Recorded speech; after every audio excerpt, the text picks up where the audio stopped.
யுஏல இருக்க இந்தியன்ஸுக்கு இந்த அப்டேட் யூஸ்ஃபுல்லா இருக்கும். ஸோ இப்போவே ரீல சேவ் பண்ணி வச்சுட்டு ஃபுல்லா பாருங்க. அக்டோபர் 2025க்கு மேலேயே அப்பப்போ இந்தியன் பாஸ்போர்ட்ல பிக் அப்டேட்ஸ் வந்திருக்கு. Chip passport, address change, police verification update அப்படின்னு நிறைய பார்த்திருப்பீங்க. ஆமா, இனி பாஸ்போர்ட்ல சிப் இருக்கும். உங்களுடைய ஃபுல் அட்ரஸ் பிரிண்ட் ஆகாது. பாஸ்போர்ட் கவருக்குள்ள RFID சிப் இருக்கும். அந்த சிப்ல உங்களோட biometric details plus passport details செக்யூரா ஸ்டோர் ஆகும். இதனால இமிகிரேஷன் ஃபாஸ்ட் ஆகும் அண்ட் பாஸ்போர்ட் ஃப்ராட்ஸ் அப்படியே குறையும். ஆல்ரெடி நீங்க பாஸ்போர்ட் வச்சிருக்கீங்கன்னா உங்களோட பாஸ்போர்ட்டோட லாஸ்ட் பேஜ்ல உங்களோட ஃபுல் அட்ரஸ் மென்ஷன் ஆயிருக்கிறது உங்களுக்கு தெரியும். இனி ஃபுல் ரெசிடென்ஷியல் அட்ரஸ் பிரிண்ட் ஆகாது. செக்யூரிட்டி ரீசன்ஸுக்காக உங்களோட அட்ரஸ் டீடைல்ஸை டிஜிட்டலி ஸ்டோர் பண்ணுவாங்க.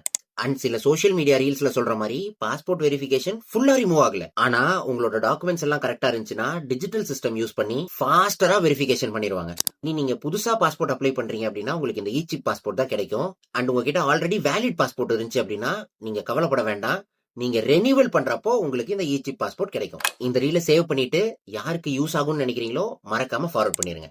அண்ட் உங்ககிட்ட இருந்து அந்த ஃபாலோ மட்டும் மறந்துடாதீங்க.